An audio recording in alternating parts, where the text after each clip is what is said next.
అందరికీ నమస్కారం. Welcome to our YouTube channel అనగనగా ఓ కథ. మంచి కథలు వినడానికి మా ఛానల్ను తప్పకుండా సబ్స్క్రైబ్ చేయండి.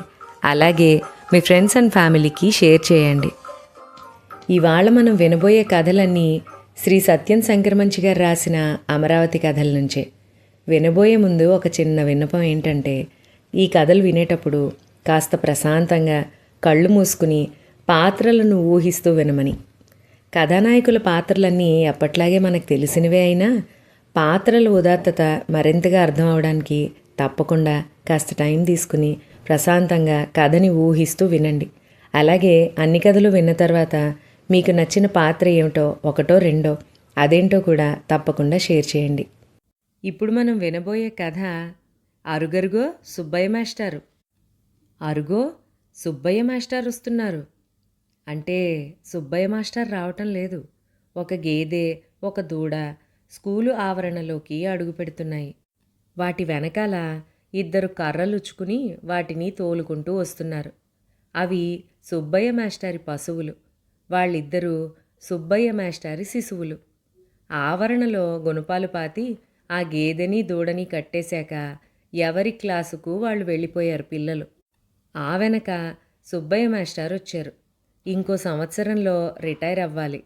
వాలిపోతోన్న కళ్ళజోడు సర్దుకుంటూ నేల చూస్తూ నడుస్తున్నారు.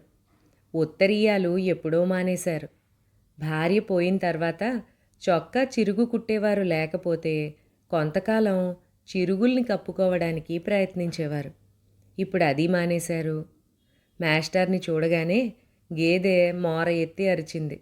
మాస్టరు దాని దగ్గరికెళ్ళి మూపు నిమిరి 4 గడ్డి పరకలు నోటికి అందించి, క్లాస్ టైం అయింది, మళ్ళీ వస్తా అంటూ గంట కొడుతూ ఉండగా క్లాసులో అడుగుపెట్టారు. వస్తూనే ముందు హోంవర్క్ తీయమన్నారు. అందరూ చేశారు కానీ సుబ్బరాజు చెయ్యలేదు. మాస్టర్కి చెడ్డ కోపం వచ్చింది. స్టాండప్ ఆన్ ద బెంచ్ అన్నారు. అంతలో జ్ఞాపకం వచ్చి, ఒరేయ్, ఇది రెండోసారి కదూ హోంవర్క్ మానేయడం, అయితే అది కాదు నీకు శిక్ష, వెళ్ళు, కాస్త గడ్డి కోసి ఆ గేదెకి దూడకి వేసిరా అని పంపించేశారు. 5 నిమిషాలకి సుబ్బరాజు తిరిగొచ్చాడు. వాణ్ణి ఆప్యాయంగా నిమిరాడు. ఊరి వెధవా, ఆ గేదె ఉంది చూసావా, దానికి గడ్డి వేస్తే పాలిస్తుంది. మీ నాన్న నీకు అన్నం పెట్టి గుడ్డలిచ్చి ప్రేమగా చూసుకుంటున్నాడు. నువ్వాయనకు పాలు ఇవ్వక్కర్లేదు, మీగడా పెట్టక్కర్లేదు. నీ చదువు నువ్వు చదువుకోకపోతే ఆ గేదె కంటే హీనమే కదా అంటూ చెబుతుంటే సుబ్బరాజు కళ్ళ నీళ్ళైపోయాడు. అంతే, ఆ రోజు నుంచి వాడు హోంవర్క్ మానలేదు. స్కూలు విడిచిపెట్టాక ఆ దృశ్యం చూడవలసిందే. ఈమారు సుబ్బయ్య మాస్టారే పలుపు పుచ్చుకుని గేదెని దూడని ముందుకు నడిపించుకుంటూ వెళ్తుంటే ఓ 25 మంది పిల్లలు ఎవరికి తోచిన గడ్డి వాళ్ళు కోసి వెనక నడుస్తూ ఉండేవారు. అలా ఇంటిదాకా వెళ్ళి గడ్డిని వరండాలో పడేసి ఎవరి దోవన వాళ్ళు వెళ్ళిపోయారు. పిల్లలకి మాస్టర్ అంటే ఎంత భక్తో మాస్టర్లందరికీ తెలుసు. ఆయనకి కోపం వచ్చినా ఎంత సున్నితంగా మనసుకు పట్టేట్టు లెక్కలు చెబుతారో పిల్లలు ఇళ్లల్లో చెప్పుకునేవారు. కొందరికి కళ్ళల్లోకి చూస్తూ చెప్పేవారు, కొందరికి వీపు నిమురుతూ చెప్పేవారు. ఎవరైనా భయస్థుడైన మందమతి ఉంటే వాణ్ణి ఒళ్ళో కూర్చోపెట్టుకు చెప్పేవారు. అలాగా ఆయన పాఠం పిల్లలకి గొప్ప సరదా. లెక్కకి మధ్య ఆయన చెప్పే పిట్ట కథ పిల్లలు రోజులు రోజులు చెప్పుకునేవారు. పిల్లలతో కూర్చుంటే మాస్టర్కి పొద్దు తెలియదు, ఆకలి తెలియదు. అలాంటి సుబ్బయ్య మాస్టారు రిటైర్ అయిపోయారు. ఆ రోజు మాస్టారు పిల్లలిద్దరే స్కూల్కి వచ్చారు. గేదె రాలేదు, దూడ రాలేదు. ఆ వెనక జారుతోన్న కళ్ళజోడు సర్దుకుంటూ సుబ్బయ్య గారు రాలేదు. ఆవరణ బోసిగా ఉంది. పిల్లలకి చదువు ఎక్కలేదు. పచ్చగడ్డి దిగులు దిగులుగా ఉంది. రీసెస్లో గేదెని దూడని పలకరించే పిల్లలకి టిఫిన్ సహించలేదు. స్కూలు గడియారం పనిచేయనట్టు, స్కూలు బెల్లు విరిగిపోయినట్టు ఉంది. జేబుల్లో తెచ్చుకున్న తాయిలం ఎక్కడో జారిపోయినట్టు అందరి ముఖాల్లో దిగులు. సాయంత్రం 100 మంది పిల్లలు 2 చేతుల గడ్డి కోసుకుని సుబ్బయ్య మాస్టారింటికి వెళ్ళారు.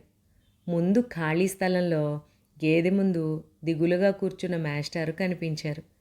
ఎవ్వరూ ఏమీ మాట్లాడలేదు. వాళ్ళు తెచ్చిన గడ్డి గుట్టగా గేదె ముందు పోశారు. గేదె సంబరంగా తింటోంది. సుబ్బయ్య మాస్టారు కదిలిపోయారు. ఒరే అయ్యలు, నా కోసం ఇంత దూరం వచ్చారా? పొద్దుట్నుంచి కాళ్ళు చేతులు ఆడడం లేదురా. అన్నం సహించలేదు. నాకొక్క సాయం చెయ్యండిరా. ఇంటికి వెళ్ళిపోతూ పోతూ నా చేత ఒక్క లెక్క చెప్పించుకు వెళ్ళండిరా చాలు అన్నారు. తప్పకుండా అన్నారు పిల్లలు. గేదె వైపు తిరిగి అన్నారు మాస్టారు. నీకు చక్కటి పచ్చగడ్డి తింటే ఆకలి తీరుతుంది. నాకు పిల్లలకి ఒక్క పాఠం చెబితే కడుపు నిండుతుంది. ఇప్పుడు మనం వినబోయే కథ సీతారామాభ్యాం నమః అనే కథ. కథ ఏంటో విందాం. శాస్త్రి గారు దర్భకర్రలా పచ్చగా పొడవుగా ఉంటారు. ఆయన అసలు పేరేమిటో తెలియదు. అందరూ రామాయణం శాస్త్రి గారు అంటారు. కళ్యాణ మంటపంలో రాత్రి 8 గంటల వేళ చుట్టూ చిమ్మ చీకటి. మంటపంలో ఆముదం దీపం అఖండంగా వెలుగుతూ ఉంటే పక్కన వ్యాసపీఠ మీద రామాయణం ఉంచుకుని వ్యాఖ్యానం చేస్తున్నారు శాస్త్రిగారు. దాన్ని వ్యాఖ్యానం అనటానికి లేదు. గంట మోగినట్టుండే ఆ కంఠంలోంచి ప్రవాహంలాగా రామకథ సాగుతుంది. భగీరథుడి వెనకాల గంగ పరిగెత్తినట్లు జలపాతంలా దూకుతోంది. ఆ కథనంలో ఎన్ని సుళ్ళు, ఎన్ని మలుపులు, ఎంత నిదానం, ఎంత ఆర్ద్రత. చెట్లు చెవులు రిక్కించి వింటున్నట్టుగా ఉంటుంది. గాలంతా రామమయం అయిపోతుంది. వింటున్న వాళ్ళు బొమ్మలైపోతారు. పిల్లలు సైతం ఉలకరు పలకరు. మనసున రామచింతన తప్ప మరో ధ్యాస లేదు. శాస్త్రిగారు తన్మయులై చెప్పుకుపోతున్నారు. ఆనాడు రామ పట్టాభిషేకం నిశ్చయమైన నాడు. సీతమ్మ తన స్వామి రాక కోసం ఎదురుచూస్తోంది. స్వామి రానే వచ్చాడు. ఎలా వచ్చాడు? పట్టాభిషేక లాంఛనాలతో, చక్రవర్తి అలంకారాలతో రాలేదు. నారచీరలు కట్టుకుని ఆటవికుడిగా వచ్చాడు. సీతమ్మ విస్తుపోయింది. మరీ విస్తుపోనివ్వకుండా రామయ్య అన్నాడు, తండ్రి ఆన ప్రకారం 14 ఏళ్ళు అరణ్యవాసం వెడుతున్నాను అని. సీతమ్మ అరక్షణం ఆగి లోపలికి వెళ్ళిపోయింది. దుఃఖం పట్టలేక వెళ్ళిపోయిందేమో అనుకున్నాడు. మరికొంచెం సేపట్లో సీతమ్మ నారచీరలు కట్టుకొచ్చి, నేను అరణ్యాలకు తమను అనుసరిస్తాను అంది. ఇప్పుడు విస్తుపోవడం రామయ్య వంతు. జనక మహారాజు బిడ్డవు, ఎండ కన్నెరగని దానవు, రావద్దు అన్నాడు. స్వామి, నీవు లేని ఈ భవనం నాకు శూన్యం కదా.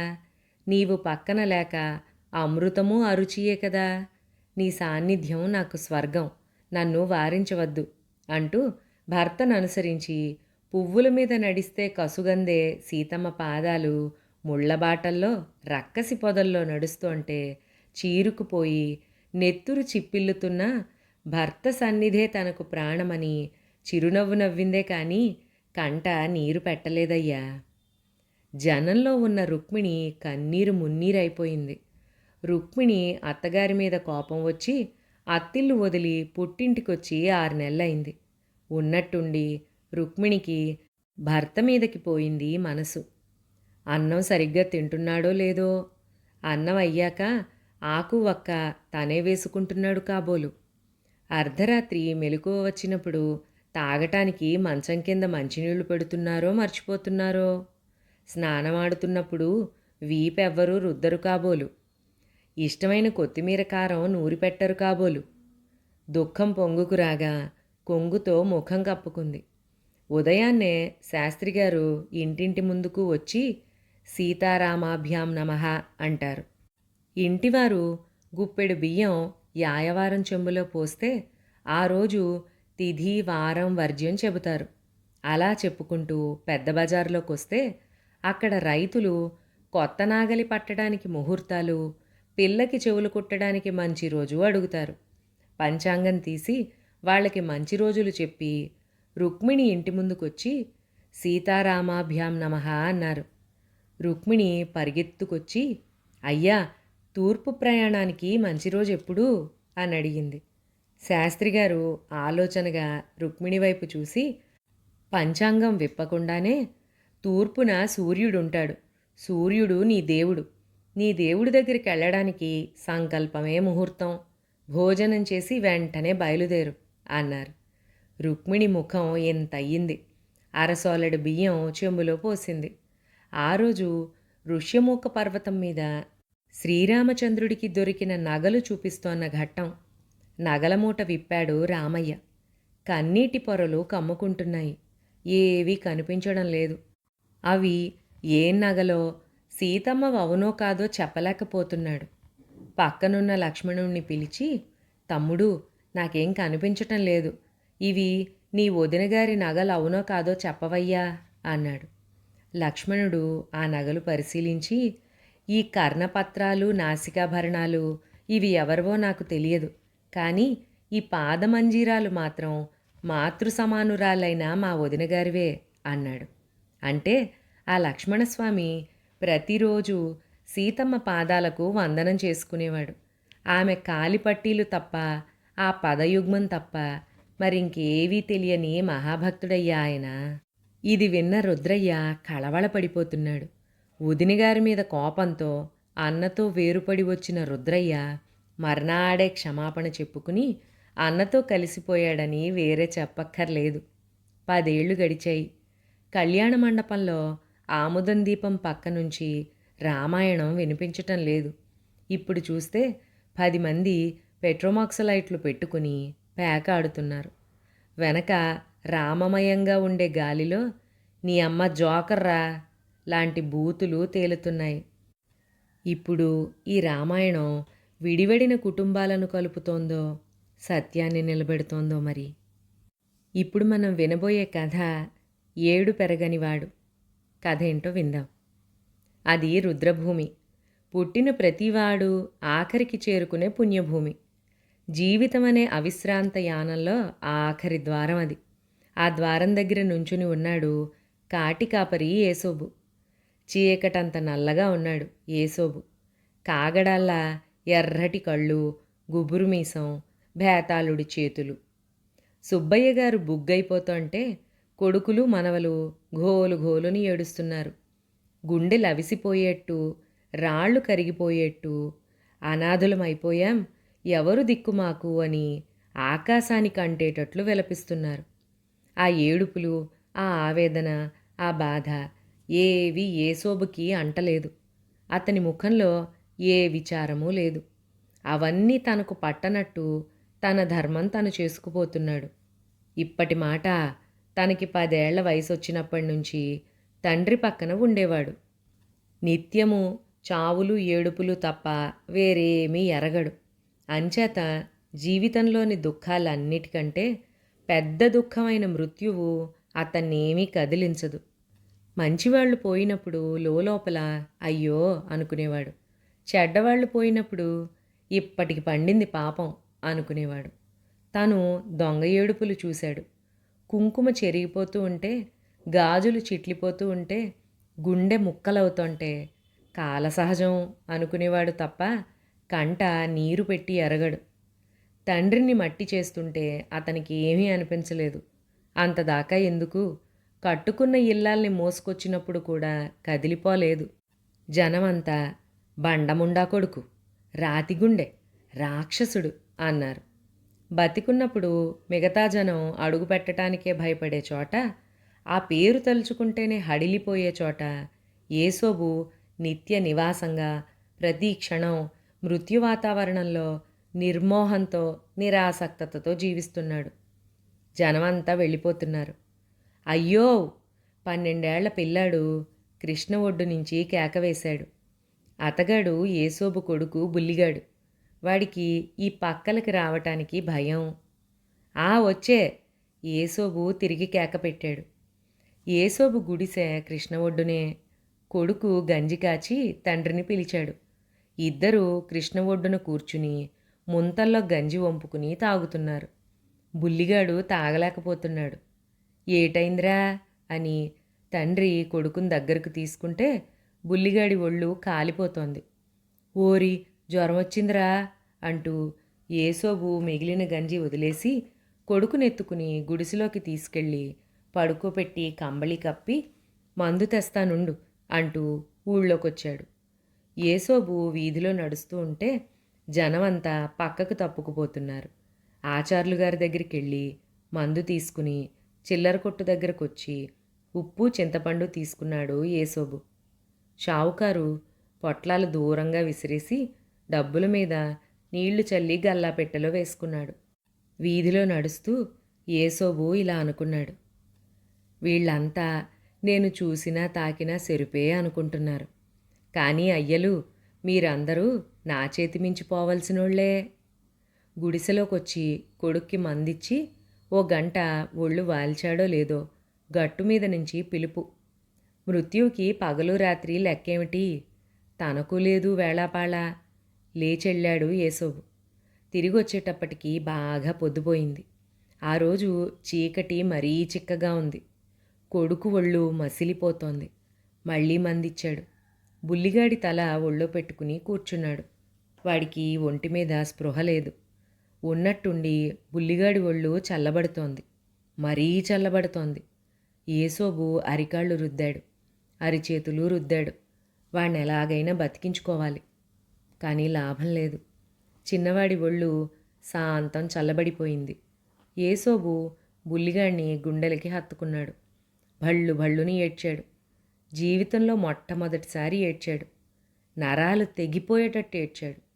కృష్ణ కదిలిపోయేటట్టు, నేల పగిలిపోయేటట్టు, ఆకాశం చిరిగిపోయేటట్టు ఏడ్చాడు.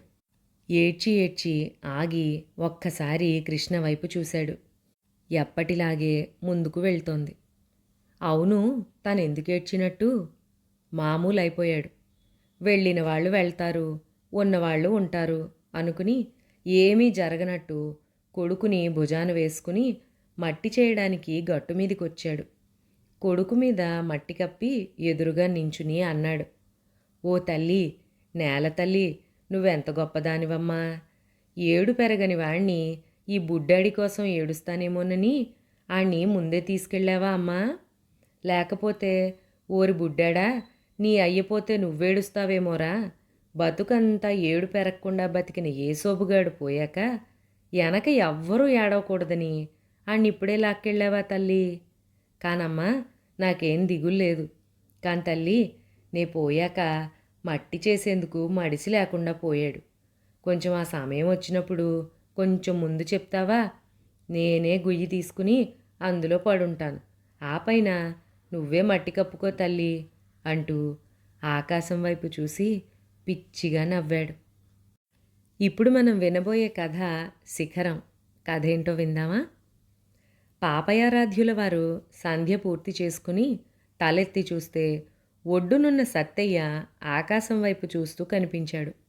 సత్తయ్య చెట్ల కొమ్మల మించి పైపైకి పైపైకి దృష్టి సారించటం చిత్రంగా ఉంది పాపయారాధ్యులకి. ఒడ్డుకొచ్చి, ఒరేయ్ సత్తయ్య, నడుస్తోన్న నేల చూసుకోక నల్లటి ఆకాశం చూస్తున్నావేరా అని అడిగారు. ఆ పలకరింపుకి సత్తయ్య సిగ్గుపడిపోయి మనసులో ఉన్నమాట చెప్పేశాడు. మా అయ్య ఇళ్ళు మిద్దెలు కట్టి వెళ్ళిపోయాడయ్యా. నేను డాబాలు కట్టాను, మేడలు కట్టాను. చెట్టంత ఎత్తు, ఇంకా ఎత్తయింది. తల విరుచుకు చూస్తే కానీ కనిపించింది. ఏదైనా కట్టాలనుందయ్యా అన్నాడు. పాపయారాధ్యులు నవ్వుకుంటూ వెళ్ళిపోయారు. వెంకటాద్రి నాయుడు గారు సభ తీర్చి మంతనాలు జరుపుతున్నారు. దేవాలయ నిర్మాణం పూర్తయింది. గాలిగోపురం కట్టడానికి పనివాళ్లని తంజావూరు నుంచి పిలిపిద్దామా, కటకం నుంచి రప్పిద్దామా అని ఈ గడ్డను పుట్టినవాడు, గడుసైనవాడు సత్తయ్య ఉండగా పరదేశికి కబురంపటం ఎందుకు అన్నారు పాపయారాధ్యులు. క్షణాల మీద కబురెళ్ళింది సత్తయ్యకి. చేతులు కట్టుకు నుంచున్న సత్తయ్యని నాయుడు అడిగాడు. గాలిగోపురం కట్టగలవా? తమ దయ అయితే 9 అంతస్తుల గోపురం. తమ చిత్తం. తాంబూలమిచ్చి తక్షణమే పని ప్రారంభించమన్నాడు నాయుడు. సత్తయ్య పొంగిపోయాడు. గుడికొచ్చి స్వామి ముందు సాగిలపడి, పిడికెడంత మనిషిని, బలహీనుణ్ణి, ఇంతటి కార్యం నిర్వహించగల శక్తి నువ్వివ్వలసిందే, నువ్వు నడిపించవలసిందే తండ్రి అని వేడుకున్నాడు. ఇంటికొచ్చి భార్య శారదాంబకి చెప్పాడు. నేను పుట్టినందుకు ఫలితం దక్కేట్టుగా ఈ గడ్డ రుణం తీర్చుకునేట్టుగా సామికి గోపురం కడుతున్నానే. ఆ రోజు నుంచి సత్తయ్య అన్నం సరిగ్గా తినలేదు, నిద్ర సమంగా పోలేదు. అహోరాత్రాలు గోపురం ఆలోచనలే. పునాది రాయి పడ్డప్పటి నుంచి దాదాపు అక్కడే కాపురం. రాయి రాయిని తాకేవాడు, బొమ్మ బొమ్మని నిమిరేవాడు. అంతస్తు పైన అంతస్తు పెరుగుతూ ఉంటే తృప్తిగా నవ్వుకునేవాడు. సత్తయ్య చిక్కిపోతుంటే శారదాంబ దిగులు పడ్డది. అసలే సన్నటి మనిషి, ఎముకలు బయటపడుతున్నాయి, కళ్ళు మాత్రం జ్యోతుల్లా వెలుగుతున్నాయి. ఆరోగ్యం చూసుకోండి అంటే, ఈ శరీరము కండలు పెరిగితే ఏముందే, మనసు కాగిపోతుంటే ఎంత సుఖంగా ఉంది అనేవాడు. సత్తయ్య నెత్తురు ధారపోశాడు, కండలు కరిగించిచ్చాడు, నరాలు విరిగెట్టు శ్రమపడ్డాడు. 7 అంతస్తులు, 8, 9 పూర్తయ్యాయి. ఎత్తైన గోపురం, నిటారుగా ఉన్న గోపురం, ఆకాశంలోకి చొచ్చుకుపోయిన గోపురం, చుక్కల్ని తాకే గోపురం తన చేతులతో కట్టాడు. తన ఊపిరి పోసి నిలిపాడు. రాత్రి ఇంటికొచ్చి పడుకున్నాడే కానీ సత్తయ్యకి నిద్ర పట్టలేదు. అర్ధరాత్రి ఉన్నట్టుండి లేచిపోయాడు. వెన్నెట్లో 9 అంతస్తుల గోపురం హిమవత్ పర్వతంలాగా ఉంది. గబగబా ఒక అంతస్తు మించి మరో అంతస్తు పైకెక్కాడు. 9వ అంతస్తు పైకొచ్చి అక్కడ నిటారుగా నించున్నాడు. తన కింద ఉన్న ఊరిని చూశాడు. ఇళ్ళన్నీ బొమ్మరిళ్లలాగా ఉన్నాయి. అంతంత పెద్ద చెట్లు చిన్నవై, మరీ చిన్నవై పూల మొక్కల్లాగా ఉన్నాయి. మంచాల మీద, అరుగుల మీద నిద్రపోయే మనుషులు వేలడంత ఉన్నారు. నాయుడుగారి కోట, కాపలా వాళ్ళు అంతా అడుగు మేరలో ఉన్న అల్పజీవుల్లాగా ఉన్నారు. సత్తయ్య గుండె పెరిగింది, ఒళ్ళు పెరిగింది. తనెంత గొప్పవాడు, ఎంత ఎత్తున ఉన్నాడు. ఈ మనుషులు, ఈ ఊరు, ఈ లోకం ఎంత చిన్నవి తన మేధస్సు ముందు, తన శక్తి ముందు వీళ్ళంతా ఎంత. సత్తయ్య గర్వంతో 9 అంతస్తుల గోపురం నుంచి పెద్దగా అరుద్దాం అనుకున్నాడు. చుట్టూ కలయ చూస్తూ వెనక్కి తిరిగాడు. వీపున ఎవరో చళ్ళున చరిచినట్లయింది. ఎదురుగా దేవాలయ శిఖరం, వెన్నెల్లో మెరుస్తోన్న శిఖరం, 9 అంతస్తుల గాలిగోపురం కంటే ఎత్తైన శిఖరం. సత్తయ్యకి చెమటలు పోశాయి. అహంకారం అణిగిపోయింది. చిన్నవాడై, మరీ చిన్నవాడై నీరసంగా కిందకి దిగి వచ్చాడు. మర్నాడు కోలాహలంగా శిఖర ప్రతిష్ఠ జరుగుతోంది. సన్నాయిలు మోగుతున్నాయి. వేలాది జనం అంతెత్తు గోపురాన్ని తల విరుచుకుని చూస్తున్నారు. ఎంతెత్తు గోపురమో, ఎంత గొప్ప గోపురమో అని ఆశ్చర్యపోతున్నారు. సత్తయ్య కూడా మామూలు మనిషి అయిపోయి, జనంలో ఒకడైపోయి ఎంతెత్తు గోపురమో అని తాను అబ్బురపడ్డాడు. అది తాను కట్టిన గోపురం అనిపించలేదు ఈసారి.